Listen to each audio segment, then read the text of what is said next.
L'auteur affirme que ce n'est pas important de savoir qui est aristocrate et qui ne l'est pas, car ce qui compte, ce sont les personnes avec qui on se lie et qui sont à notre mesure.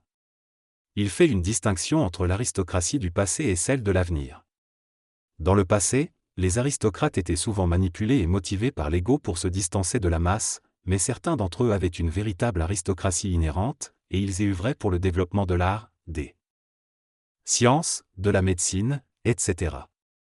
Cependant, à cause des mariages consanguins, cette aristocratie s'est dégradée et a finalement conduit à des dynasties décadentes. Celles-ci ont été renversées lors des révolutions et remplacées par de nouveaux aristocrates. L'auteur souligne que l'intelligence ne s'exprime que chez l'aristocrate et que l'aristocratie doit être basée sur l'intelligence plutôt que sur les privilèges héréditaires. L'individu doit travailler à l'accumulation financière et temporelle. Pour devenir riche dans les deux domaines. Il doit devenir un aristocrate, c'est-à-dire comprendre que ce qui soutient la vie de plusieurs est plus important que ce qui soutient la vie d'un seul. Un aristocrate planétaire considère le monde dans son ensemble et peut avoir accès à l'intelligence supramentale.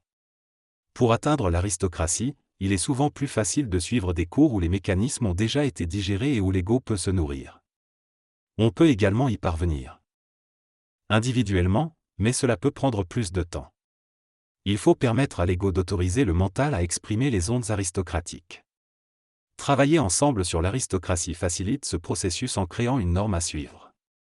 L'ego peut se considérer seul, mais il peut aussi s'expérimenter collectivement avec d'autres égos. Pour évoluer, il doit autoriser l'aide du mental. Dans une aristocratie planétaire, il n'y a pas d'uniformité, mais chaque individu exprime l'intelligence de manière unique. On reconnaîtra les aristocrates planétaires à travers leurs démarches et leurs manifestations physiques. Ils auront des symptômes physiques clairs et nets, ainsi qu'une parole juste, patiente et puissante.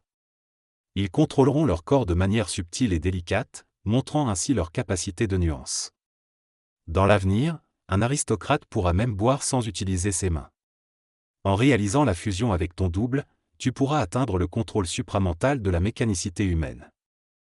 Planétaire. En étant en fusion, tu as la capacité de fonctionner mentalement tout en effectuant des actions physiques sans y prêter attention. Cela nécessite un certain niveau de contrôle et d'évolution de l'ego. L'objectif est de devenir aristocrate, c'est-à-dire d'acquérir un niveau de maîtrise mentale et de pouvoir qui permettra d'influencer positivement l'évolution humaine. Cependant, il est nécessaire de réguler la colère et d'éliminer les couches de l'ego pour atteindre cet état d'aristocratie. Les interventions extraterrestres proviennent de l'avenir et l'aristocratie sera nécessaire lors de la révolution planétaire à venir pour remodeler les sociétés et accompagner la nouvelle génération vers l'évolution. Dans cet avenir, tous les humains sont devenus des aristocrates grâce à leur connexion avec l'intelligence supérieure. Les extraterrestres ne viendront chercher que les aristocrates planétaires, laissant de côté les animaux. Ainsi, les humains doivent développer cette mécanique d'aristocratie pour être sélectionnés. Cependant, être un aristocrate ne signifie pas être choyé, mais plutôt bénéficier des avantages après avoir purgé le karma et fait des efforts. L'intelligence s'exprime par la propreté et l'esthétique. Lors de l'intervention extraterrestre, ceux qui ne sont pas arrivés à l'aristocratie resteront sur Terre et les choses évolueront, tandis que les aristocrates seront emmenés ailleurs pour continuer leur évolution. Cependant, une grande partie de l'intervention extraterrestre donnera l'impression que tout est inchangé sur Terre pour éviter la panique. La monarchie dans cet avenir ne serait pas démocratique, car un monarque dirigerait.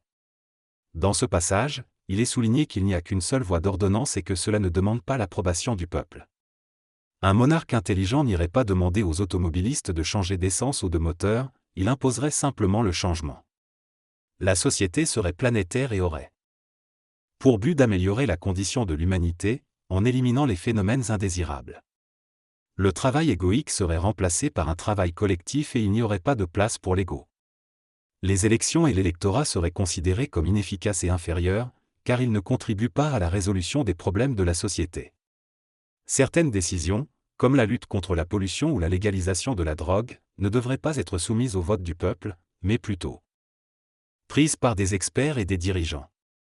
La mise en place de ces changements nécessiterait une armée responsable et intelligente pour les appliquer. Tout cela conduirait à une division de la Terre en deux parties distinctes. Il y a des milliards et des milliards de planètes similaires à la Terre dans l'univers. Certaines personnes croient que la Terre pourrait être divisée en deux parties, une pour chaque race. Cependant, la vraie division doit se faire au niveau de la conscience humaine. Les parties qui évoluent doivent abandonner les terres qui ne sont pas en alignement avec la conscience évoluée, tandis que les parties qui ont une conscience moins évoluée doivent également abandonner les terres qui sont destinées à élever la conscience. Cela dépend du choix de chaque individu. Les aristocrates, ceux qui apportent de l'intelligence et de l'évolution, ont un rôle à jouer dans ce processus. Le mensonge est simplement une coloration de la vérité, tandis que la vérité est une coloration de la réalité. Les radiations solaires ne nuisent pas à l'éthérique, mais peuvent endommager le corps physique. Une bonne guerre nucléaire peut détruire la mémoire astrale et les périsprits faibles. Pour se nourrir d'une explosion thermonucléaire, il faut être capable de percevoir qu'un missile est en route et ne pas être influencé par la peur ou la destruction. Selon cette conversation, il est discuté de la capacité d'une enveloppe éthérique à se nourrir d'une explosion et de sa résistance face à une bombe nucléaire. On mentionne également que certaines personnes survivent aux explosions nucléaires en étant temporairement dématérialisées, mais qu'elles ne subissent pas les effets matériels. On explique que cela permet d'instruire les êtres humains sur le fait qu'ils ne peuvent pas s'autodétruire. Ensuite, on parle de la possibilité d'un déplacement instantané des corps vitaux vers un endroit sécurisé en cas de danger. On souligne également qu'il est important de ne pas se frustrer face aux erreurs commises et de continuer à instruire notre ego pour éviter de les répéter. Il est dit que lorsqu'on répète quelque chose à son ego, il faut le faire comme si c'était la première fois. Le fait de répéter mentalement et de prononcer les choses permet à l'individu de s'instruire et de comprendre. L'ego peut résister au changement et être têtu, mais en lui répétant régulièrement ce qui doit être fait, on finit par le battre.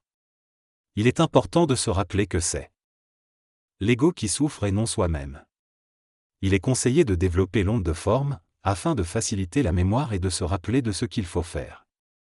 Si on continue à désobéir à ce qui doit être fait, on peut s'attendre à souffrir. Il est primordial d'être son propre maître et de ne pas se laisser influencer par son ego. Dans ce discours, le maître explique que pour éveiller l'intelligence de l'ego, il est nécessaire de lui donner un objectif clair et compréhensible. Il utilise l'exemple de demander à un enfant de se lever, sans qu'il comprenne ce que cela signifie. Il affirme qu'il faut éveiller une idée de ce qu'est être humain, afin que l'ego puisse travailler pour atteindre cet objectif.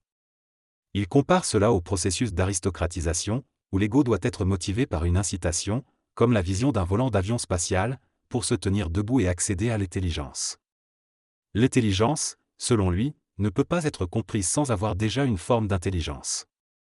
Il souligne l'importance de l'utilisation de formes pour instruire l'ego et lui donner un chemin à suivre. Il mentionne également la destruction des formes pour se libérer des attachements destructeurs.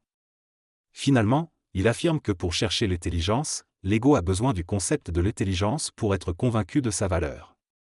Cet extrait semble se concentrer sur la notion de maîtrise de soi et l'importance de travailler avec son ego.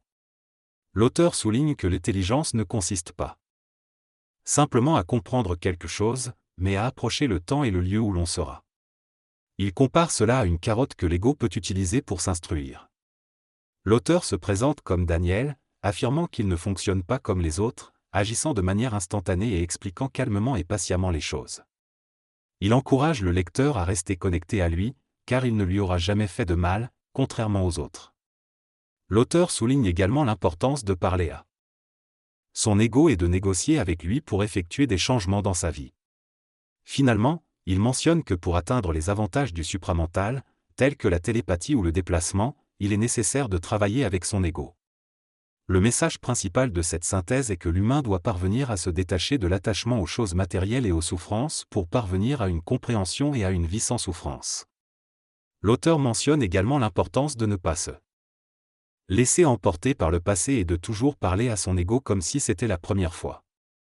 Enfin, il évoque une conférence à venir et souhaite une bonne semaine à tous.